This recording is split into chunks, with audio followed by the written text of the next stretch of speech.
O'Reilly. Are your wiper blades chattering, skipping, or squeaking? Don't let streaks or smearing on your windshield compromise your visibility. When it's time to replace your wiper blades, stop by O'Reilly Auto Parts and see our selection. Our professional parts people will even install your new wiper blades while you wait. Stop by O'Reilly Auto Parts today. O'Reilly Auto Parts. There's nothing like snook hook sets at dawn or catching a tarpon in the moonlight. Find your next fishing trip made easy on fishingbooker.com and experience the magic of the Sunshine State or any other destination on your fishing bucket list. Book a blue water adventure in search of sailfish or go snapper fishing with the kids. With over 6,000 captains and trips to choose from, planning your next one just got a whole lot easier. Download the Fishing Booker app on the Google Play or App Store, or visit them online at fishingbooker.com to book your trip today. You ever get that feeling the walls closing in, the concrete jungle suffocating you? You crave some wide open spaces, the chance to connect with nature, maybe in a spot all your own. Well, head over to land.com. They've got ranches, forests, mountains, streams, you name it. Search by acreage. You can search by location. You can search by the kind of hunting and fishing you're dreaming of. Land.com. It is where the adventure begins. Oh, hey there, everybody. Episode 99 of the Hunting Collective is coming right at you here from Bozeman, Montana. We got a pretty interesting one today. We were joined by a bunch of meat eaters, Stephen Rinella, Kylie Archer. Who else, Phil, did we have in the room? Corinne Corinne the producer. Annie Racer. We finally confronted Steve about the feud. He apparently was unaware of the feud. We're both very possessive of Phil, and we're trying to figure out who ultimately he is. Can I just say that was a dehumanizing conversation? Boy, it was rough. Steve took it to a new level. Yeah, I was expecting some backup. Like maybe he would have brought me into his arms and no. He really dehumanized you in a shocking way. When parents get divorced and sometimes they have to go to court and fight over custody for their child. It was the opposite. Yeah, no, where they were like, neither of us want, but the judge is like, one of you has to take him. And so I think I get you. But you're gonna enjoy that. We did a thing. You know how you have ideas sometimes, and then they come to fruition, and you're like, was it good or not? You don't really know. This is one of those times. We had all our meat eaters in here because we were going to do a little blind taste test, a little Pepsi challenge on plant-based meat and wild game meat. See if we could trick anybody. We had wild game cook extraordinaire Rick Matney put up a couple of brats of different kinds and a couple of burgers of different kinds. We blindfolded, at least Steve was blindfolded, to see if they could taste the difference. So we'll keep you in suspense. But the answer was pretty clear on this one. So it was a fun time with our crew. And then we had Rachel Carrie on. Rachel Carrie is an author of the United Kingdom. She is, directly embroiled in the whole anti-hunting, anti-trophy hunting situation in the UK. And for all you UK listeners, we're finally getting to this. All three of you have been asking about it incessantly. So now tell your friends about the podcast. Yeah, tell your friends. Grow the podcast. No, I looked, not to bring too many numbers into it. I looked how many people, 4,000 people. In the UK? Listening to this podcast. 4,300 some. Yep. Wow. That's third only to Canada and the United States. That's crazy. So thanks. I'm impressed. Thanks over there. So all 4,000 of you are going to listen to this one and enjoy it. But it's in all seriousness, it's a conversation that we want to have about what's going on over there because it a lot of ways mirrors what might happen here eventually. So enjoy Rachel Carrie coming up. But before we get all of that, I'm going to keep telling you about this New Zealand hunt because, why not? Why wouldn't you enter? It's kind of a big deal. Yeah, it's a huge deal for me. Phil, do you think of any reasons you wouldn't enter this contest? Do you get penalized for entering the contest? No. All you got to do is give up your email. It's worth it. It's worth it. Still worth it. It's worth it. Go to firstlight.com. Scroll down. You're going to see Win a Tar Hunt with Ben O'Brien from the Hunting Collective. There, you click on that. You follow the prompts. And you might just win a Tar Hunt New Zealand with me. And you'll win a Weatherby rifle. You win a Benchmade knife, a full kit from First Light. All those things in this awesome giveaway. And as Phil correctly stated, it's a huge deal. So go there, check it out. I'm going to keep telling you about it until all of you have done it, because I want you to have a chance to win. I care about you. All right, on the episode. Don't laugh. Phil, and I said I care about you. Phil laughed. I do care about you. All right, enjoy episode 99.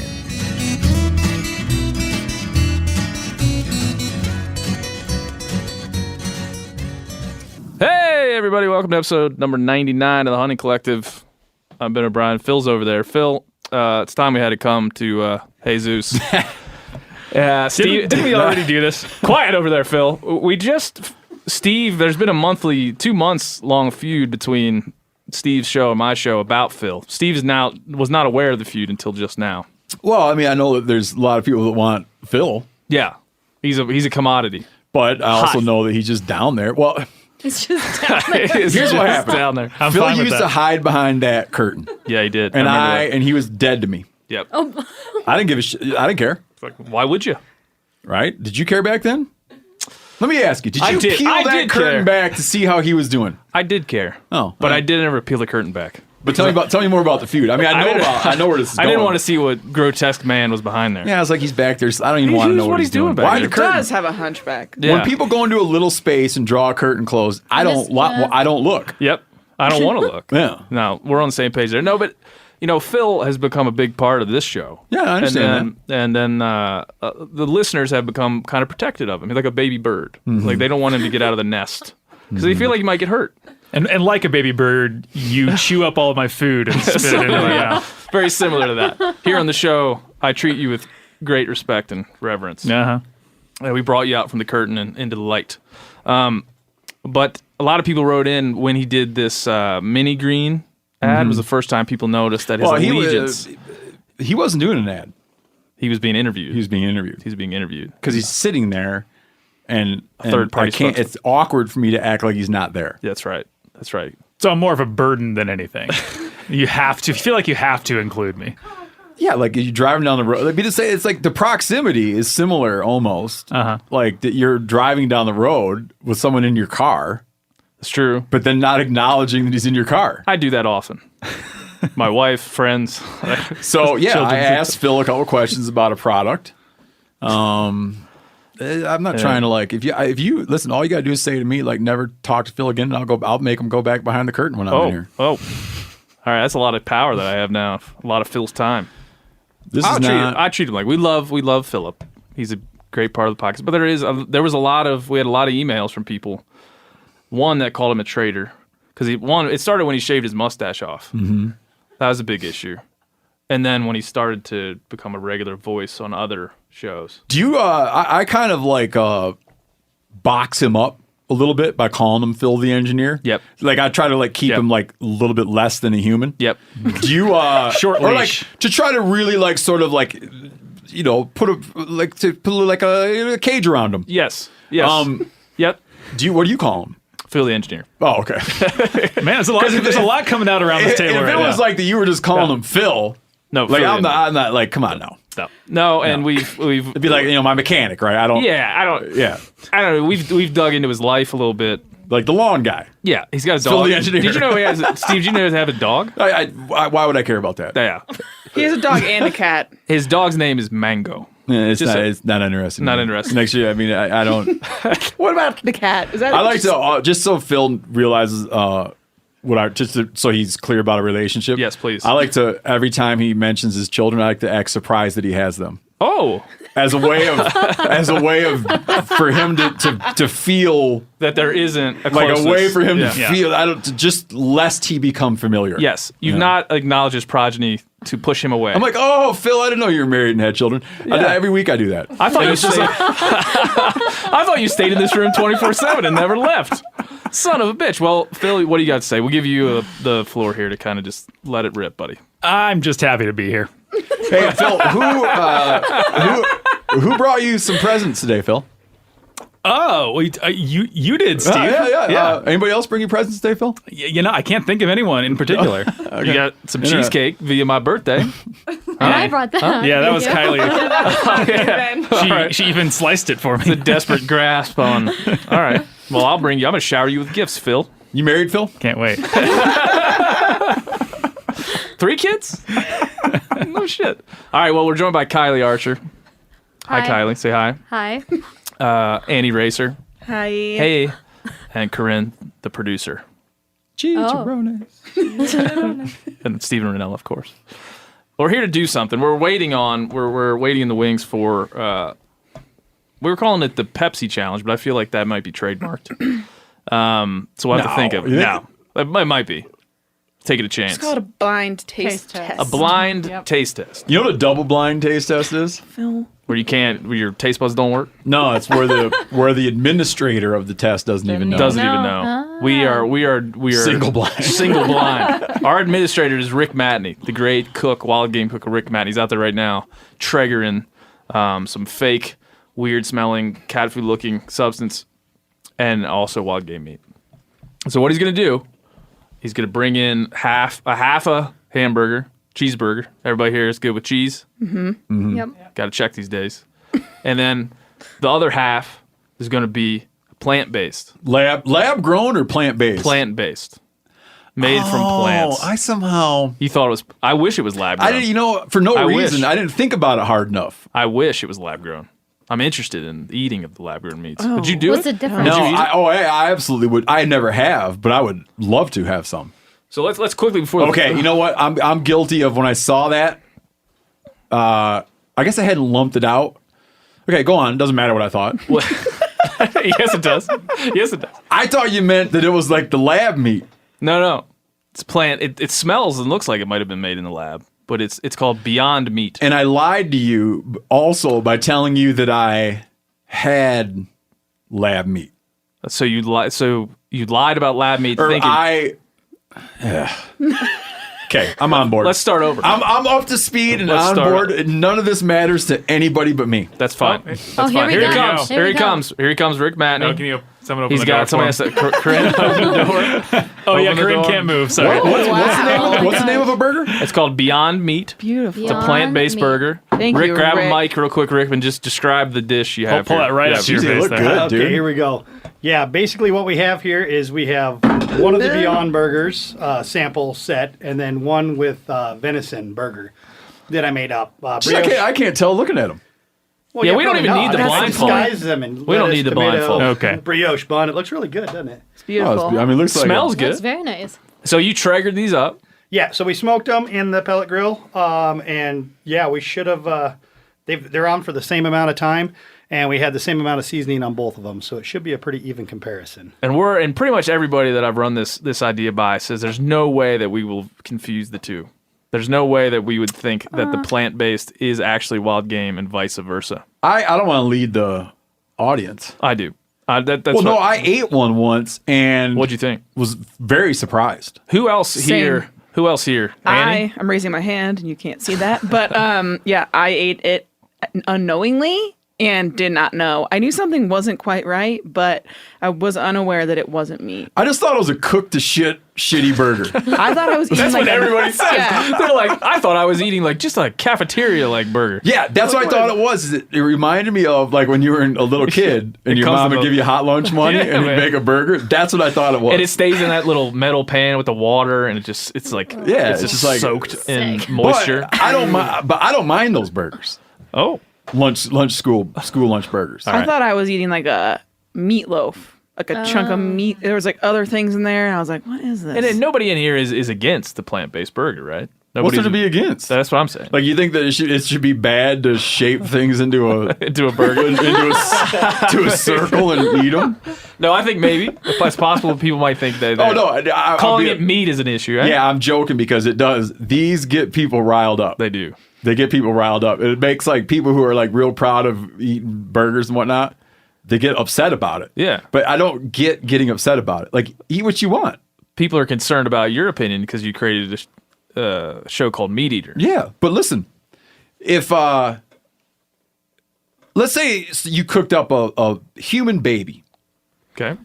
and I'm already on board. Sure. okay, Get you it. cook a human baby, Phil has one of those we can use. and you serve it to me in a blind taste test. Now I'm like, oh, that's good. I like that. And they're like, well, ha ha, it's a human baby. I would say like, well, I'm not going to continue eating it, but it just doesn't appeal to me, right? Mm-hmm. But I can't help the fact that it tasted okay. And when I ate the thing, it just tasted like a food item to me. Okay. I didn't have like... What about when you ate the baby? How did that I taste? didn't. I was I'm known for my bad analogies. As a new father, we're gonna move on. You're not invited to the christening or whatever we do. We don't do that. Reviewing my analogy doesn't even make any sense. I'm trying to think of what I'm trying to say. I like we got him fresh in the habitat. I'll try to say this real quick. Then I'm done talking. I'm trying to say this. I'm trying to say that. Here's what I'm trying to say. There's an emotional side to eating, and there's like a purely physical side to eating. Emotionally, I feel really good emotionally eating a deer burger that my friends got or I got, and it's kind of like in our circle, and we all, get stuff and grind it up and share stuff, and it's just like I feel very connected and alive and social, and there's like a pride. And even if you gave me a burger made out of something else, moon dust, and it tasted 10 times better, I wouldn't be like, well, I'm switching to moon dust burgers. No. Because it's not an interesting story to me like deer burgers are. True. And I don't even, that's all. I think I don't have anything more to say. Like, give me the damn burgers. All right, go.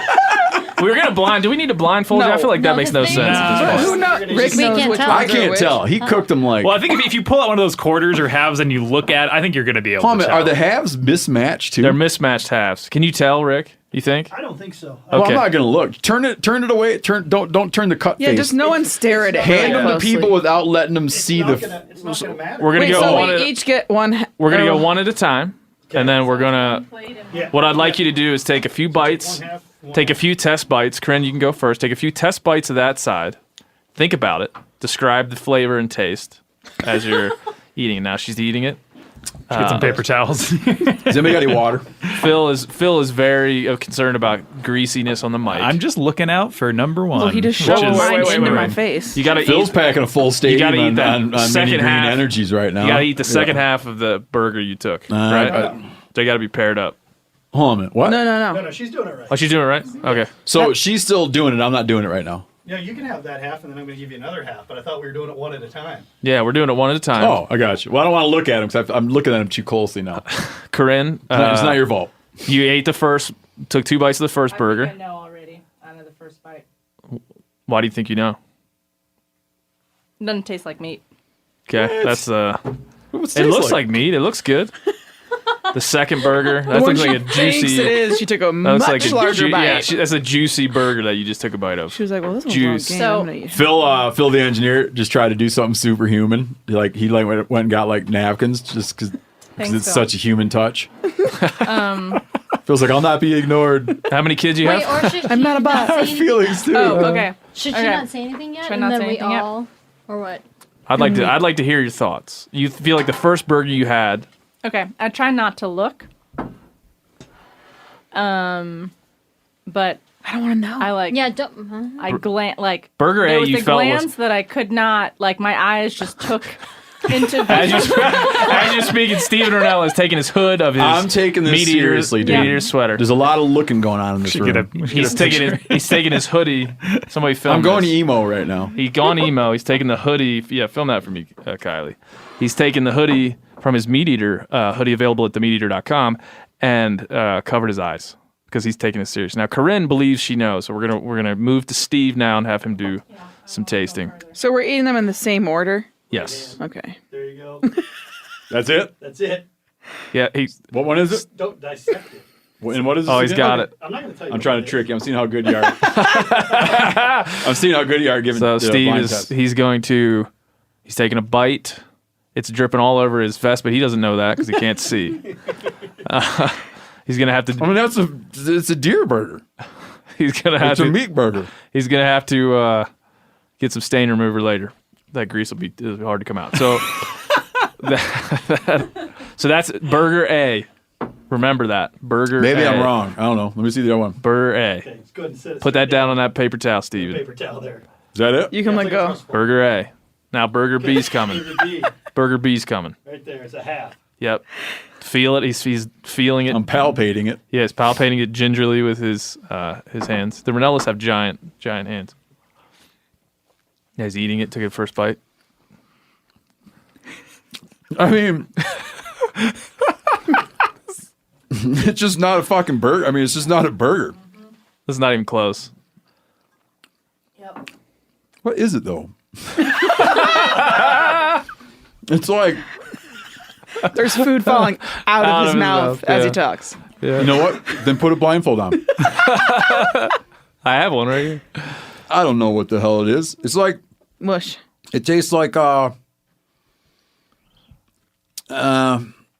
don't know. Like it's got some kind of like synthetic binder holding some stuff together. Yeah, that sounds about right. What were we reading, Rick? The ingredients in there was. I'm not saying you're right though. You could be That's wrong. the famous. Emulsified What's it canola called oil. again? That's the famous Beyond Burger. That's the Beyond Burger. Well, I don't know if that is or not. I have we don't know yet. I have What do no you way mean to know. Beyond? How about shy of? All right, you're out. You're out. Don't look at the burgers yet. You still have to. Well, you already know. You already know your answer. No, I don't need. Listen, I'm not toying around here. I was blind. All right, Kylie, go for it. Doesn't matter which one. No. Gr- Pick whichever one you want. Go ahead and get yours too, Annie, because I feel like this is going the way we thought it would go. That's a Beyond Burger. It's what we purchased Dude, it at God the bless local them. co-op. God bless them. I hope they have a wonderful everything. But come on. Come on. I feel like I'm looking at it now and I can tell right away. Even the ingredients like slip off the burger in a way that it's like a hockey puck might. I thought I was nervous that I wouldn't be able to get it right. Yeah, no, immediately you can tell. But I was so nervous about that I wouldn't be able to get it right that I was having like existential crises heading into this. I was worried about our What did company. you get? I thought Because Yeah. I'd be like, holy shit, oh, that's a good burger. And I was like, oh, then people would be like, ha! It's the Beyond Yeah, Burger. no shit. And I'd I be was like, thinking, I'm yeah. having a crisis, a midlife crisis. But I was what thinking if you were you like, that didn't- reminds me of the time my old pappy cooked me a burger in 1996. Well, what if you didn't know this was what you were doing? Would you still know? Like, maybe what we should do Dude, next time is come we on. give It's these. not even. We have a barbecue at work, and we give. Oh, No. and we give Phil. it. There is no. Yeah, if I was, We could trick some people for sure. let's say I was wasted. Okay, and it's 3 a.m. Just and eating I a- pulled into a drive-through. Just eating a baby. And I'm pulling into a drive-through, and I'm like talking to someone and eating a burger on the way home. Not driving. They're driving. They're sober. And maybe I would eat it without thinking about it too much. All right. Well, I might be wrong, but it's the Impossible Burgers that's the one that tries to not only mimic the taste but also like texture and. Oh, That's cool. the Are you one eating that I why ate. aren't you having burgers? I watched this room and watched everyone drip grease all over their laps, and I kind of just wanted That's fine. to keep the mixing board safe. I'll try one out there after the podcast. I didn't I'm drip any curious. grease. I actually just got mayonnaise and mustard all on over the mic. microphone. That's what Phil was so worried about prior to this recording. He was so stressed that this He looked would so involve. angry. He's You know, angry. I Dude, feel, I'm bummed, man. I feel Are you like bummed? what you this thought it was gonna be. I was rooting for it. Look at I it though. wanted. I'm just a little confused. Like, Once the we look start, of look, it. and we were talking about this before. You're like, everybody was certain that it wouldn't even be close. I thought it would be way closer than Oh, it I actually was is. prepared to be wrong. looking at it is Yeah. really gross. Looking at it makes it is visceral. Let It's me put in a visceral. plug. Let me put in a plug for these guys, though. Okay, okay, I like it. it's a balanced show. Yeah. If let's say that let's say that my physician were to say to me, if you eat another meat burger, you'll die. You got alpha gal syndrome. Yep. Or someone said to me, or I was whatever, I had arrived at some conclusion that eating farm meat, commercially produced meat, was horrible and like irresponsible. And I said to myself, okay, I'm only going to eat a plant-based diet. I would absolutely throw this into the mix because it at least triggers the psychological feeling Yeah. of having like a burger. It's closer to a burger than no burger. Well, you're And I love burgers. It's closer to a burger than like a veggie burger or a. But it is a veggie burger. Or is that a brand? No, I mean like something that's marketed as like a veggie Like burger. a black with, bean like, burger. rice. Black What the bean hell is burger. this marketed? Quinoa burger. This is beyond meat, so it's marketed as a plant-based It's trying burger. to mimic Plant-based. meat It's more mimicking closely. meat. Right. So listen, it's like the honest reasoning. I always like to say these companies are ideological and more than they are nutritional. Like they're saying Absolutely. So they are saying that you look how close. So the question, I guess, Steve, and for everybody here is it close enough? If they were to say you could save the world, this is what they posit. This is what they're saying. You can possibly end animal agriculture, have less impact on our world by eating this facsimile plant-based thing. I don't buy into that, but I'm saying that's what they're saying. Mm-hmm. And that's the argument. I think what they're trying to do is inch close enough to the experience that they can then make the argument, well, it's close enough that if you can save the world, you'll still be happy. And that's what you got. That's what you have to answer. And that's why I wanted to do a taste test, because it's like, is it close enough for you to make that choice? And that's what they're asking of people, I think. Well, I think we So can get the question you're really asking is, if we chose to only eat this burger, we would save the world. I want to do a role play. Annie, you be Okay. I'll be me. That's hyperbolic, but maybe. I'll be me.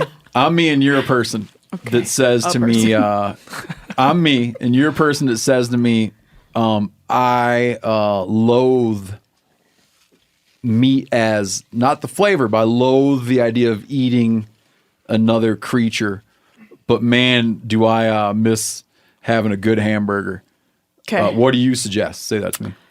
Oh man, I loathe the idea of eating another creature, but man, I miss burgers. Interesting. What would you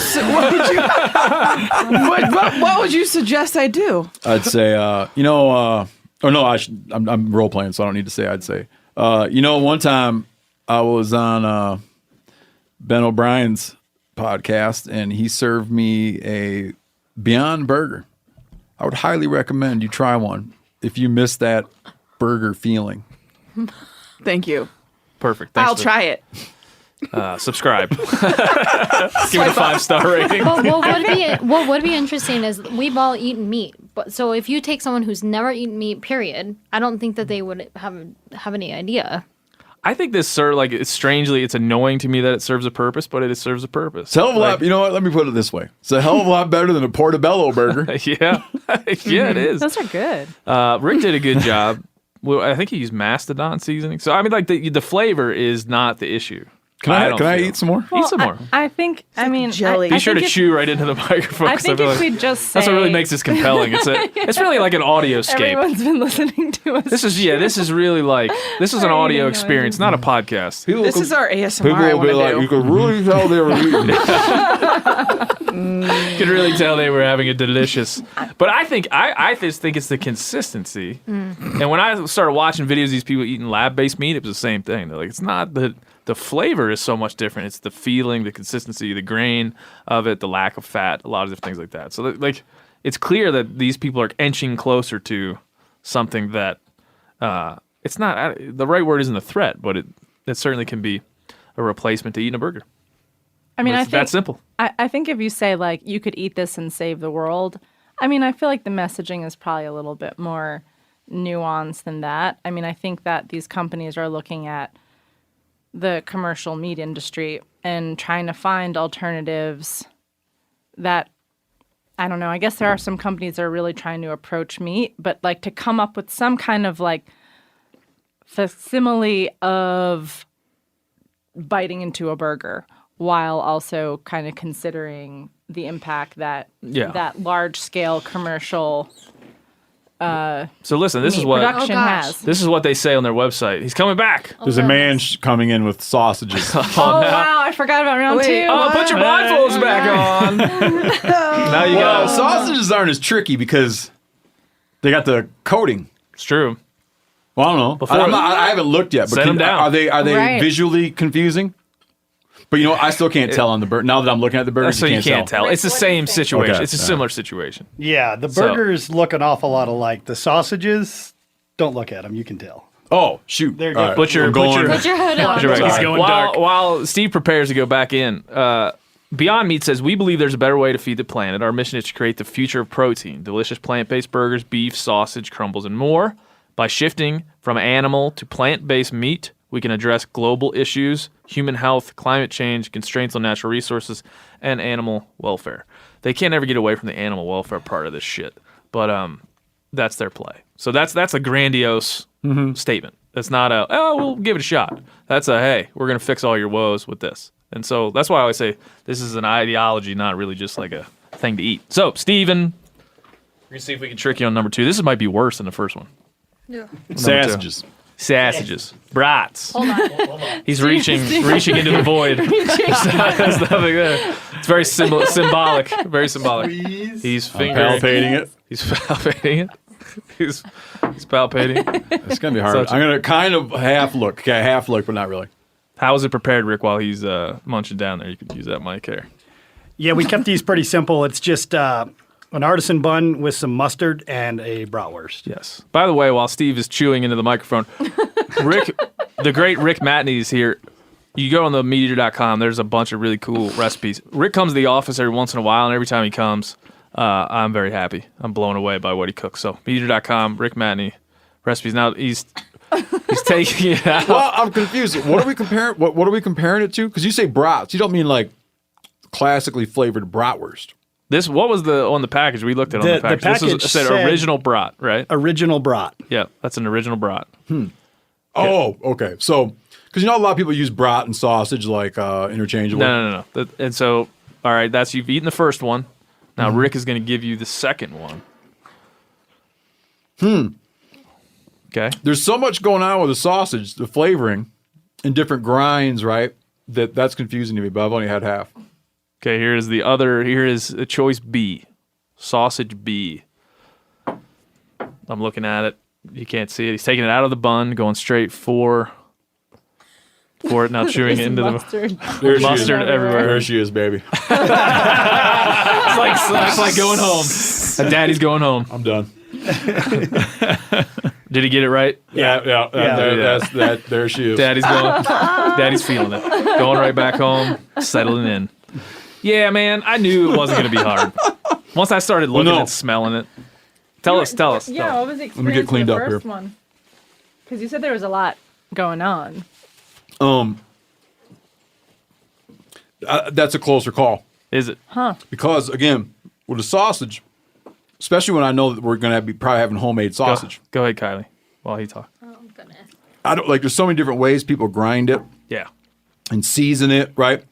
That I could be at some whatever, some thing for my kid's school, and and you're kind of there. You're at a park and someone's grilling, and you're kind of half yelling at your kid and half trying to chit chat with some guy. Start eating that, and you're eating. I could see getting through the whole damn thing. And never being like, wait a minute, what? And here, I was like, people, what'd you have? I don't know, some sausage. Here's what struck me. Here's what strikes me about this. And one of the reasons I want to do this is what struck me about when I was thinking of it first. We do that sometimes as hunters to people, don't we? You've done it. What? Taking somebody. Have you done it? Taking somebody in, have them, hey, here, have this burger. And they say, oh, that's a great burger. And you say, no shit, that's a Neil guy. Oh, yeah, all the time. Yeah. We do that all the time. So people, the evil plant-based community people, could probably do that to us on this without a comparison. Just be like, here, eat this. Yeah, but then Then the minute you're done, you throw the bun at them, but then you snap into that. Sausage, and it's The just non-sausage is disgusting. The casing. But again, man, I would have eaten it at a thing. If I was at my buddies, I might be like, "The hell is that?" But I would have just eaten it and just thought it was That's what I'm saying. Something you bought at a grocery store somewhere. I don't know. All right, Phil, we're going to make you eat a sausage here. Is this going to break your little board over there? No, that's fine. God, that looks like a dog turd. What about? So have some. Oh, yeah, it really does. Now that I'm looking at it. Have some, Phil. What are they casing these in? Dog. Not hog gut. I have no idea. Let's look. Let's look what they do. Soybean, yeah. Not hog middles. Is it really even a casing? It doesn't look like it's cased in anything. You know what I'd do if I was these guys? I'd case it in the shit they use to wrap, seaweed. So this is the broad. They have a hot Italian that we didn't get. Ooh. It's kosher. So that's good. Once you're looking at it and eating it, Oh yeah. Oh, when you then look it's a at whole it, different thing, man. if you which in would've general smelled most it, people do. Like, you Look would've at what smelled they're it. right now, like color-wise, how would you describe that? It's like yellowish looking. A bit. Oh my God. Like pale. Yeah. Again, God bless them. I'm glad they're. They said that our belief is that the best way to get people to eat less meat is by giving them what they love. In this case, a juicy, delicious sausage without so many of the health, sustainability, and animal welfare downsides to a traditional animal-based sausage. So this is a guilt-free sausage made from products that cultivate the earth and screw up the soil. I want people to know that I removed it from I stripped it from its context. Meaning I took it out of the bun. Yeah. And just like I'm eating it now. I take it back. I'd rather have their burger. Yeah. The visual of the burger is not nearly as bad as the visual of the sausage. It's bad. It looks bad. I mean, I wonder if part of the problem is like a thing imitating something totally different. Like I don't really think you can fool anyone if it is an alternate product with an intention to try to accomplish X, Y, and Z. Then that makes sense to me. But I think, offering it as an alternate, as a separate thing rather than in lieu of. They're not trying to trick anybody. Is like. They're not trying to trick is anybody. the difference. Again, everybody. Who's that company that started doing the opposite where they're making vegetables out of meat? Yes. We were talking about that earlier. Like, dude, we need to do that. They're like, there's some company that, they're doing the opposite. Broccoli bacon. They're making like a carrot, but it's made out of meat. It's a guilt. Which is so cynical, man. This carrot has a lot of guilt. It's not guilt-free at all. It's a weird one, man. I just think that I had never eaten any of this stuff. I ate an Impossible Burger at Burger King one time, but I just felt like the actual Burger King Whopper tastes like shit anyway. Mm-hmm. Like it's not quality meat anyway, man. So it's not a comparison. And I always found it strange that. So now I think Beyond Meat is in Dunkin' Donuts. They have a Beyond Meat sausage sandwich in Dunkin' Donuts. Yeah, and it always seemed ironic and a little bit funny to me that the first place they want to get into the market is fast food. But in their eyes, that's the best way to offset animal agriculture by rushing these products, putting them in a sausage sandwich in Dunkin' Donuts where they sell 5 million of them a week or whatever. That makes sense. And it makes sense, but on a nutritional taste, flavor, in a situation like this, they're doing themselves no favors. Like there's just nothing. The comparison isn't really there. Yeah, it's like it's an idea that's in its infancy, but I mean, in 20 years, man. In 20 years, it'll be like, probably much more close to being perfected. Yeah. And I've often laughed and looked at like, why is it that why do they want to make like a bacon? Why do they want to make a hot dog? Why not just come up with new, rather than trying to back things into things? Mm-hmm. Like, why not be like, what's the best thing that you can make with the stuff? Like we used to go to this vegan restaurant in Seattle, which I loved. And when you'd go in there, it wasn't that they were trying to make everything be like something else. It was just like really cool chefs that would make just things that were really good. Yeah. Yep. And it'd be like, what's the best thing to do with the produce that we have now? And they'd make things that were good and you'd eat it and you'd be totally satisfied. And they weren't like, it's just like this. And it's just like about that in one of your Berkeley episodes. They're like, it's just really good. And I'm like, damn, that is good. I went, like, this started for me was I went to Berkeley with this animal rights activist, as we tend to do here at Meat Eater. And they acted like they're feeding me this, like, see, tastes good, huh? I'm like, yeah, but why are you calling it this? Mm-hmm. Why can't you? It's a steak and cheese sandwich. Why can't you say it's a jackfruit and cheese and be proud of that? Why can't you just label it what it is? And then they started to present this submersive argument, like, oh, hey, if you're not really sure what meat is and what it isn't, you'll accept different forms of it. I'm like, well, what? Just as you said, just make a new thing. Just really good. Yeah, like if you came up with a game, let's say you didn't like football because of the violence. And you came up with a game where no one tackles anyone, no one pushes anyone, no one bumps into anyone. Football. Why don't you just call it like, whiz ball. running around.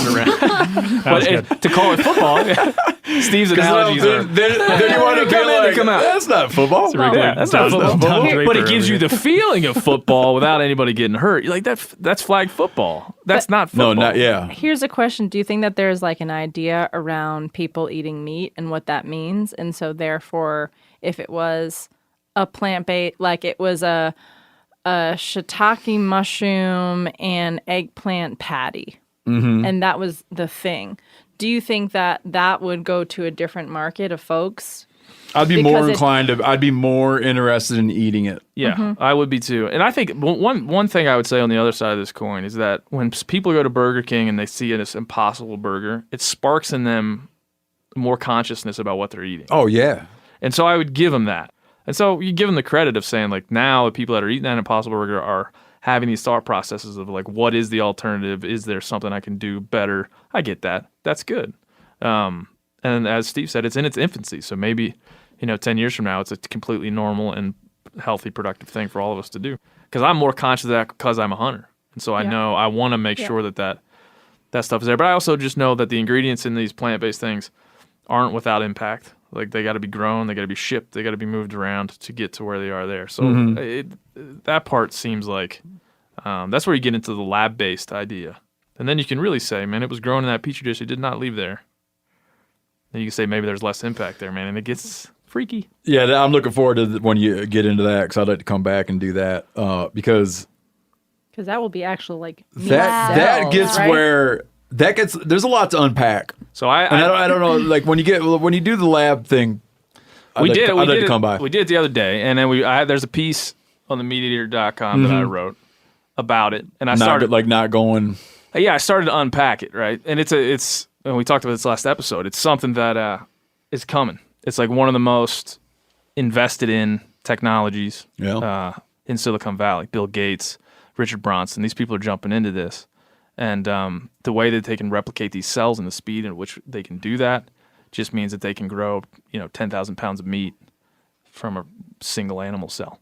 And it just when you start thinking about it, man. But it's this. And so there's a think tank. Paradigm shift. There's a think tank out of London called Rethink X, and they're big into studies of like what's the future. We're going to build a tunnel under LA. What's the future that we're looking at? And jetpacks, bro. Yeah, why the Jetsons had that shit, and that was 20 years ago. Yes, you know what I'm saying. And so what they said was, eventually, they feel that there would be molecular cookbooks, and food scientists, could build food like we currently build apps, and it's an idea called software as food or food as software, where they would take flavor profiles from different molecules, put them in a petri dish, add some accelerant, and next thing you know, you have whatever. In this case, they're not just growing meat; they're growing poultry and fish and a bunch of different things. And they're saying by 2030, this is going to be 70% of the beef production in this country will be replaced by lab-grown meat. And the first chicken nut. They said by when? 2030. I'd like to see that model. So would I. What's it now? Rethink X. It's a whole. What year? 2020? 2020. Oh, in a decade, there will be they think that in a decade there will have been a 70% reduction in domestic beef production. I find that hard to believe. I mean, I'm just looking at it purely analytically. Yeah. I have a really hard time picturing that. From a numbers standpoint. If they said 20 years, I'd be like 20 years is far enough away where I don't know. The basis of their study was really 2050. Yeah. 2050. But really, there's a... So 2030 or 2050? 2030 was the statement. They said 70%, but they said by 2050, there was a chance that it gets completely replaced. Oh, so 2.5 presidential cycles from now, 70% reduction in domestic beef production. We're fast movers. I mean, when I read that, my thoughts was yours. I was like, come on, man, no way. No way. I'm a cows, not condos kind of guy, so I do wonder what that would mean for all that grazing land. Yeah, we talked about that too. Like, what's that going to mean for the value of that land if we remove that value from it? It's in a form of cattle. If 70% of the land that is justified as undeveloped land because it's livestock grazing land, what is all that shit? Sell it to offset the cost of your company closing. Just trophy homes, I guess. Maybe.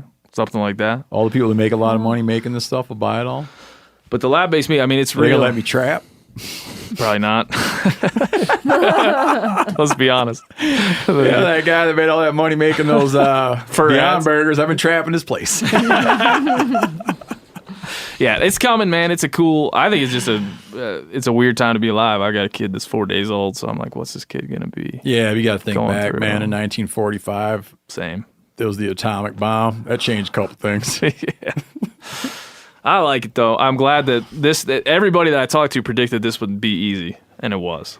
It wasn't even close. I was so nervous. I almost didn't come. I was nervous for you. I almost chickened out the last minute. Phil, close us out, bud. Out from behind the curtain. I hope you don't put me back behind the curtain. both No, of you. I would never. I put like you the behind fresh air. curtain. I'm going to take you hunting. That's what I'm going to do. That's true. That's the opposite of behind the curtain. Yeah. Okay, So, that's it. That sausage was pretty. It was gnarly. It was gnarly. If you write a memoir, you're going to call it Behind the Curtain. Oh, that's not a good. That's Phil not the a good engineer. memoir. Yeah. What's his last name? Nobody knows. Nobody knows. The engineer. Behind the Curtain. The life PT. and times of an engineer. Life and times of the engineer. All right, well, now we're going to go. We're going to excuse everybody from, thanks for sticking in here. It's now, the inside of our podcast studio is now kind of like a meaty, sweaty. Gross. It always smells Gross. sweaty. Yeah, Now it's just now meaty it's and just sweaty. meaty and sweaty. Yeah. O'Reilly Auto Parts are in the business of keeping your car on the road. O'Reilly Auto Parts offer friendly, helpful service and the parts knowledge you need for all your maintenance and repairs. If you're confused about what part you need, like what wipers are going to be the best, what replacement headlights are going to be the best, go into O'Reilly and talk to the people that work there because they're great and they're super friendly and they'll get you squared away where you walk out knowing you got the right thing. They've got thousands of parts and accessories in stock, either in-store or online, so you never have to worry if you're in a jam. Do you need your windshield wipers replaced? You need a brake light fixed? You need some quick service? They'll help you find the right part or point you to the nearest local repair shop for help. The professional parts people at O'Reilly Auto Parts are your one-stop shop for all things auto do-it-yourself, and you can find what you need in-store or online. Stop by O'Reilly Auto Parts today or visit us at O'ReillyAuto.com/MeatEater. That's O'ReillyAuto.com/MeatEater. There's nothing like snook hook sets at dawn or catching a tarpon in the moonlight. Find your next fishing trip made easy on fishingbooker.com and experience the magic of the Sunshine State or any other destination on your fishing bucket list. Book a blue water adventure in search of sailfish or go snapper fishing with the kids.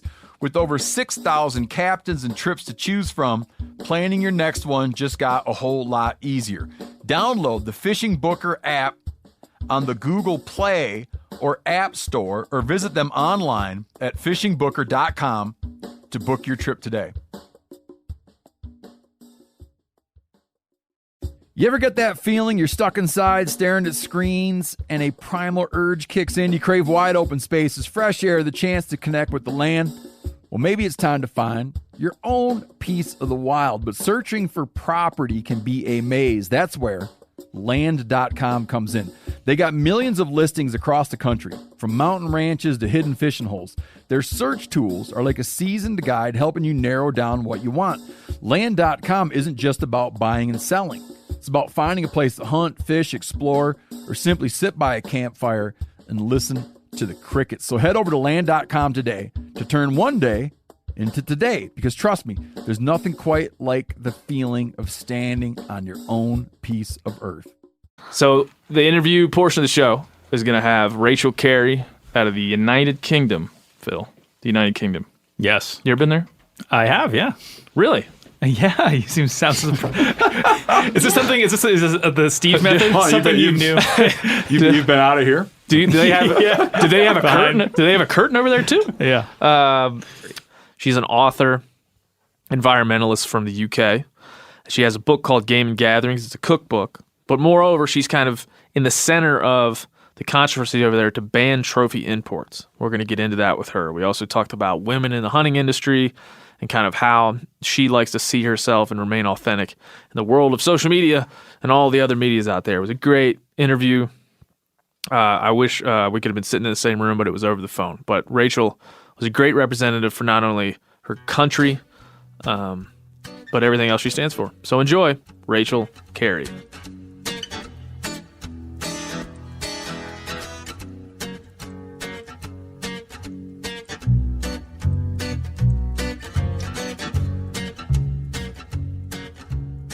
Hey, Rachel, how's it going? Hey, Ben. Thank you for having me. Good, thank you. Yeah. So you're over. Where are you? You're over in the United Kingdom. Where are you based over there? So I am based in York, which is in the north of England. Hence the funny accent. So if you guys need at any time to bring in a translator, that's fine. Yeah, well, I'm from the East Coast. I probably have a funny one too, to your ear or your guys' ear. But I've spent some time over there. I love the culture. I love the people. But as I was saying before we hit record, man, I really I've run into a lot of people that listen to our show, a lot of people that I know over in your neck of the woods, and starting to read about what you're up to and what you do. And watching your social media, it seems like there's a heightened, there's no need to mince words, like just, it's more heightened over there, the vegan versus meat eater, the upcoming or coming trophy ban of trophy imports over there. It just seems like there's a heightened conversation around this, a little more vitriol than maybe there is in the United States, although we certainly have our moments. Do you feel that being over there? Yeah, I think so. Certainly at the moment, I feel like I have my work cut out at kind of trying to counter a lot of what's going on in the media at the moment. We seem to be in a time where there's a lot of kind of TV documentaries. There's a hell of a lot of marketing going around at the moment about veganism and trying to encourage people to turn vegan. And yeah, it seems to be coming from all directions at the moment. So we certainly have, as hunters, our work cut out to kind of try and counter some of that. So it's something I've been invested in lately, doing bits of media interviews and trying to basically get some facts to counter some of what the more extremist side of the argument are putting out there. Yeah, I've seen some clips and watched some things, and certainly was looking at your book Game and Gatherings that you've got out now. How many recipes in that book? They look pretty good. There is 57. Thank you. Yeah, 57 recipes. Yeah, so that's kind of where you sit. And I had a couple folks and friends that I know that live in Great Britain telling me that you've had a great impact on the conversation and lauding your TV appearances, your book, the impact you've had on social and other places. And maybe it's, everybody's asking, why is that? You're well-spoken, you're a great chef, you're a woman, you have a strong voice. There's a lot of things I think go into that. Have you ever thought about why some folks think you're having this effect? Thank you, first of all. It's nice. It's nice to hear people. Maybe you hadn't thought about that, but the reason why I contacted you, I had multiple people bring your name up in conversation, and like I said, 2 or 3 folks that live there that's saying that you're having such a great impact. Oh wow, it's always really nice to get good feedback and kudos, but it's not really the reason why I do what I do. It comes from just a really genuine love of hunting and the natural world, really. And I'm honestly such a big believer that if we didn't kind of look after these traditions and look after and try and bring new people through into looking after and managing wildlife, that, one day we could lose it, with value in the natural world and use of it. I'm a really big believer that, it also brings conservation of it. So for me, it's a labour of love, and I suppose being from Yorkshire, I just have a big mouth and like the sound of my own voice. We're very feisty. The girls from Yorkshire are quite feisty. So I suppose, I was always taught from a very young age that you work hard and you really fight for what you believe in. So that's all I'm doing, really. Yeah, they can say guys like me from the East Coast like to hear our own voice, and we're pretty feisty too. Maybe that's why I'm doing the same thing. But how would you describe some of the more fraught moments you've had in this conversation? I know I've seen that there have been some death threats and different things in many different arenas for you. What do you think is the hardest part of doing what you're doing, speaking out about eating meat and hunting and wild game? Honestly, probably not the answer you'd expect, but for me, the hardest part is the criticism from within hunting itself, from within our own kind of community. what I found over the years, to do the kind of media work that I do and to put yourself out there to defend something which has become, unfortunately, especially in this country, as controversial as hunting, it is tough. You do leave yourself open to, I have attacks on my personal appearance, some really awful things. I wouldn't even like to repeat them if I'm honest with you. But I've, over the years, found it very easy to delete and block. So that's the easy part. The hard part is when I think you think you've achieved something and someone from within the hunting community kind of pulls it down, like a little bit of infighting, as in it wasn't a good... I'll give you a perfect example. So yesterday we had, at the minute, as I mentioned earlier, we have a hell of a lot of celebrities, people in politics, people in the media, and a lot of journalists at the minute, really, putting misinformation out there about hunting and trying to encourage people to support trophy hunting bans.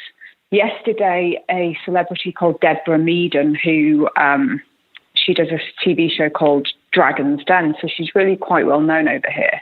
And she actually put a tweet out there, and she said, I'm not remembering it word for word, but she basically said, the trophy hunting argument is much more complex than people may think. So an outright ban is probably not the best thing for wildlife. Now, I posted this tweet and I said, wow, finally some sense is being spoken.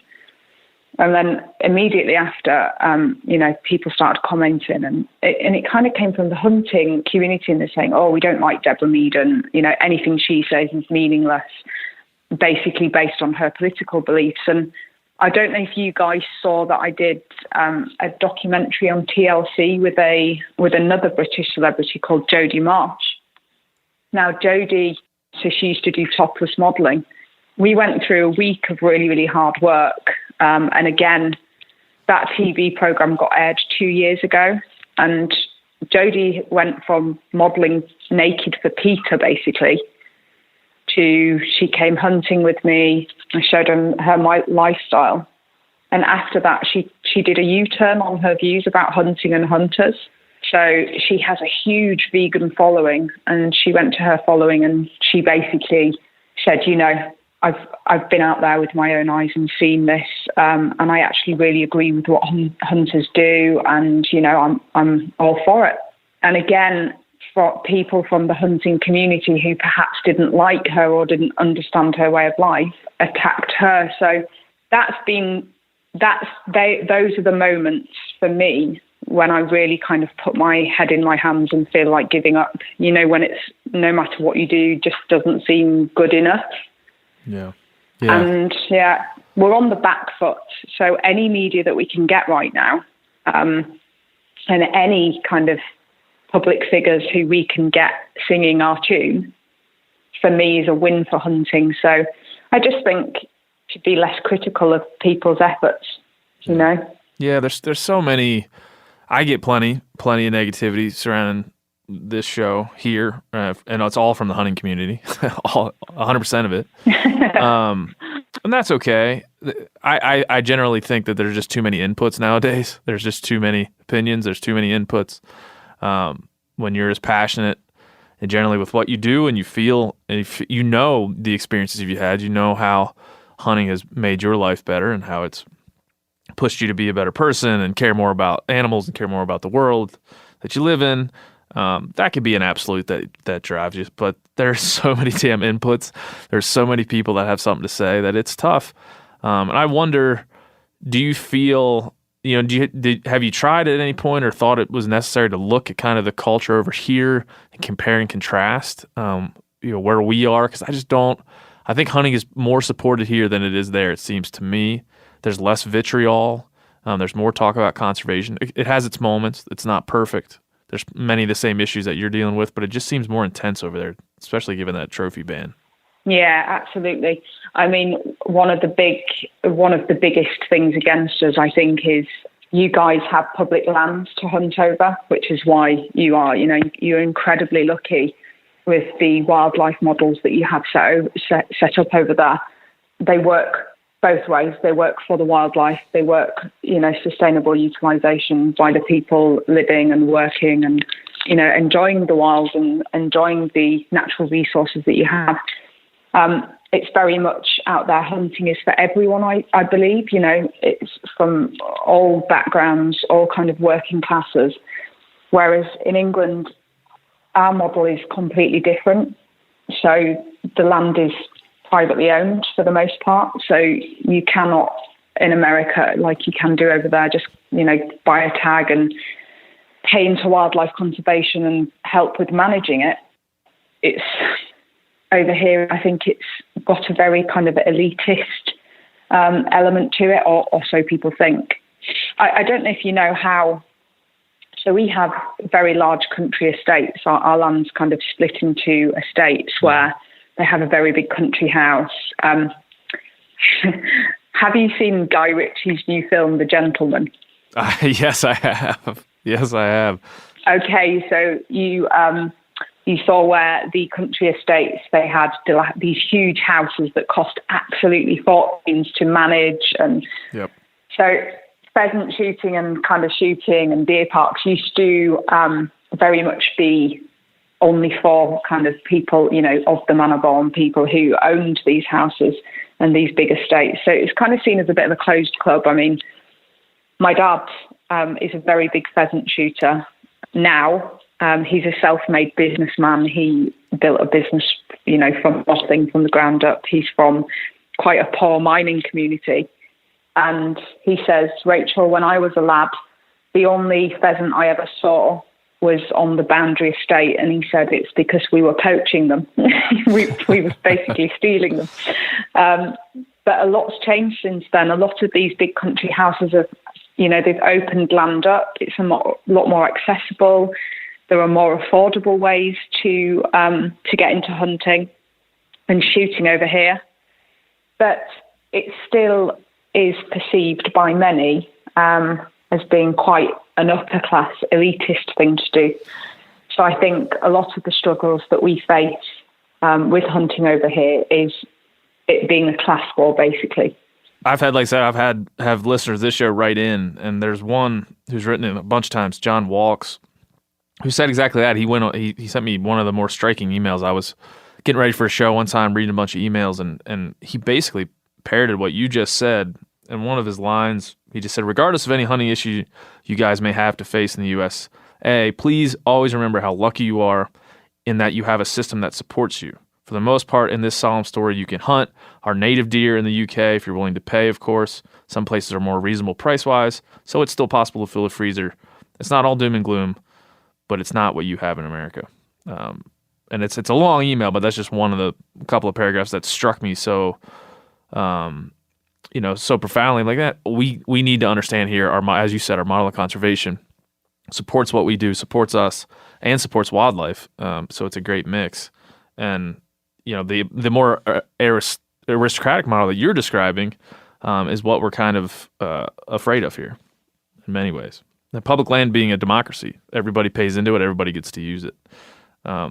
You've done a lot of talking with vegans. I watched a couple of clips from TV shows where you were debating or talking to vegans, and then again a couple of clips from that TLC show you mentioned with the vegan.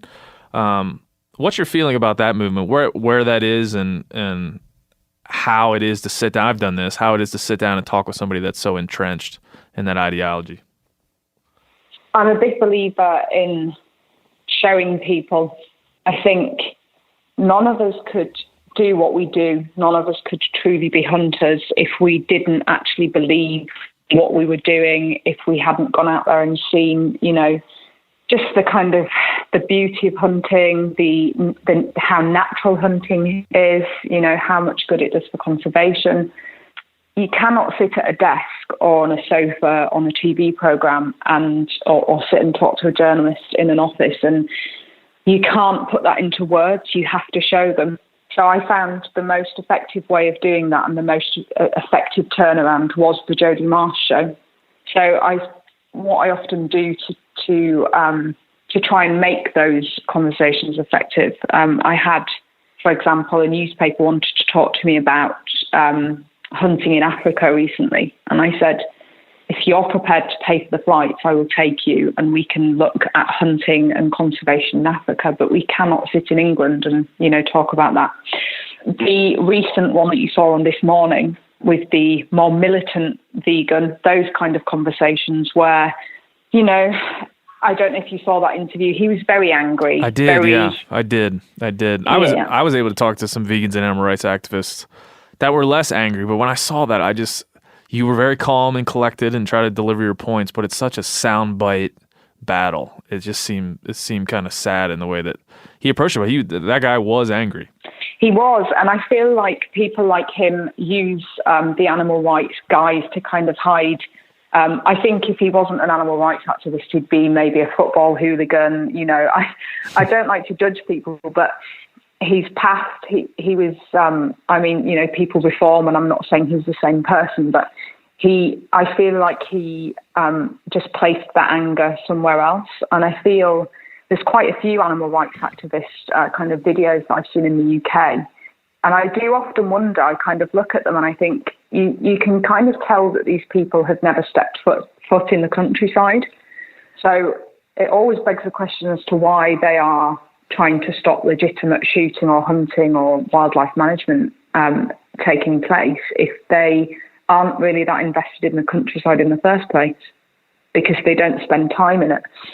It's difficult to, with regards, going back, rambling on there, going back to Joey as an example, you do meet very angry activists. I suppose that's their cause. Anyway, there's not really much you can do about that other than try and keep it classy and, hold your own. And as I mentioned earlier, we don't get much media coverage for hunting, especially not in the UK. So you have to use each opportunity just to kind of get your own sound bites out and your own as much information as you can to counter some of what they say. Yeah, why do you think the media? I mean, we find that here as well. We talked about it in the last podcast with our last guest. But why do you think the media over there ignores these narratives, or at least props up the other side?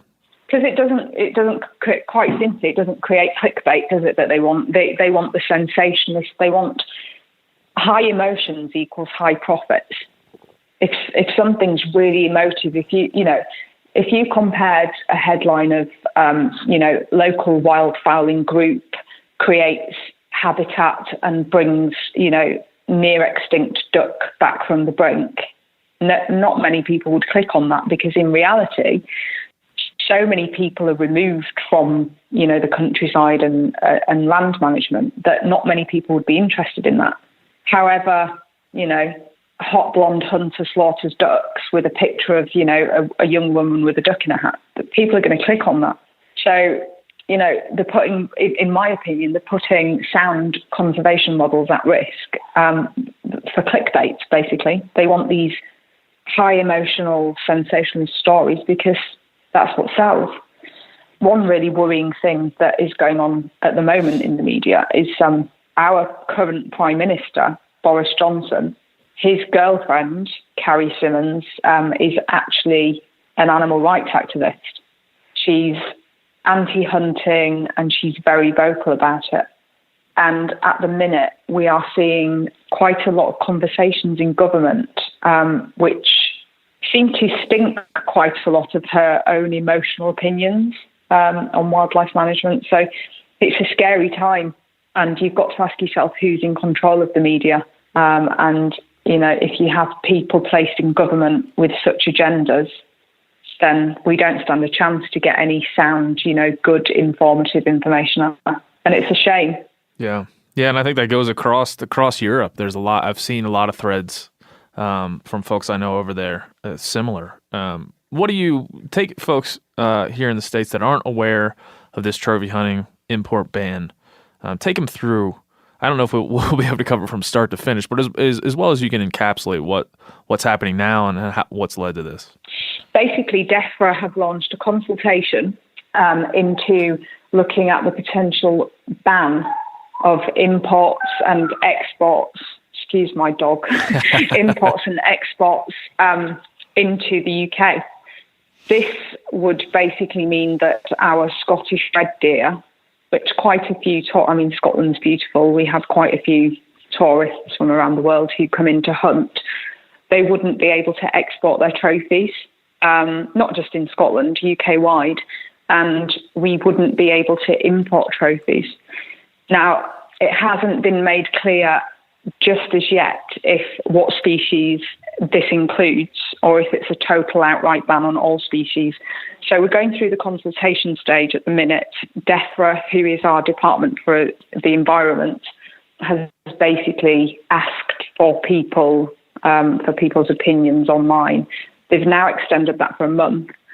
The very scary part about that, they had a meeting in Westminster last week, and invited to that meeting were basically people against trophy hunting, but no one from the other side.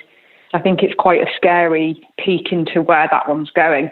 So there's so much science, International Union for the Conservation of Nature, IUCN, supports trophy hunting in many ways. There's so many, my friend Shane Mahoney has worked with them. We talk about this a lot. Community-based conservation is something that has worked in a lot of places, not just Africa. And so that seat at the table isn't being given. And I wonder how, in your opinion, you might be able to change that. Is it continuing to talk, or is there other tacks you could take?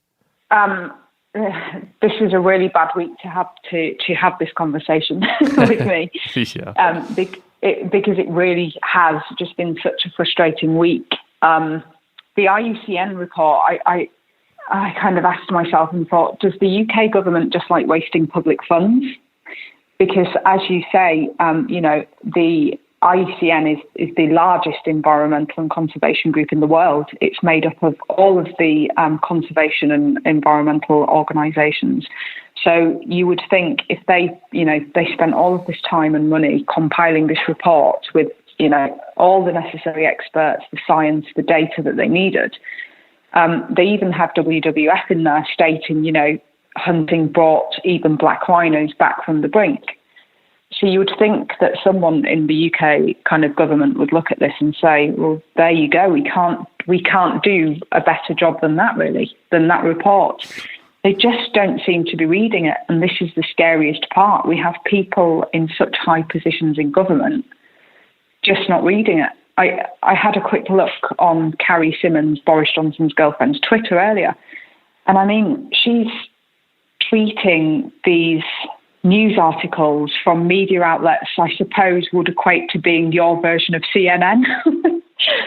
So just would not trust a thing these guys say. Yet this is, someone who is in this position in government who is tweeting these sensationalist headlines, to her followers. And I've sat this week and thought, what can I do about this? I either sit and keep banging my head against a brick wall. What can we do about this? So we have a few things up our sleeves, to try and kind of lobby to government, but just to keep plugging away. And I think the biggest battle here and where it can be won or lost is investment in the media. And they're obviously investing a lot. Going back to veganism as well, in the same conversation, today a newspaper reported that Channel 4, which is one of our big TV stations, is coming under investigation because they have aired, I think, 4 anti-meat eating programs, documentaries this last few months. And they have just been whistleblown that they have, previous to airing these TV documentaries, they have actually invested hugely into a vegan food manufacturers. So they've invested into an alternative, these alternative meat burgers. So it's a battle of the media, I think. So whatever we can get out in the media without sinking to their level and using propaganda and misinformation, that is where the key is. Yeah, but of course, that costs money, so it's investing into that in the first place. That's so exhausting. It is exhausting. I read that report from the IUCN, most of it. You start looking at, one of the things that struck me, and this has been the case for decades, since conservancies were introduced in Africa, really, you're looking at habitat loss and fragmentation, conflict with the local people, the depletion of prey bases and illegal poaching and all these things that are threatening wildlife, real issues that are threatening wildlife. And the IUCN comes out and says, listen, trophy hunting is not a threat. It's not a key threat to the survival of the rhino, the elephant, the lion, all the species that were mentioned in that letter. Just aren't, they're saying this isn't threatening. And then you turn around and read some of these articles you're talking about where it's like, well, we have to save the rhino from hunters. And it's insane. I don't know what any other way to describe it other than insane. It's scary, and there's been so much of it this week. I work closely with a wildlife biologist, Adam Hart, and we have the same conversations week in, week out. This week it feels like it's been a competition to see who can find the most ridiculously outrageous lie from an anti. And it really does feel like that at the moment. It's scary times for the UK. And yeah, I mean, I speak to guys in the NRA has the Hunters Leadership Forum over there. Yeah. Which I think is just such a fantastic scheme, where they had people pay into, obviously, an arm that is set purely to defend hunting. And we just don't seem to have that over here, anything like it. I mean, you have myself and we do have governing bodies, but we don't have anything with as much clout as the NRA do. Yeah. So it's scary times for all of us, really, when public opinion can sway so much.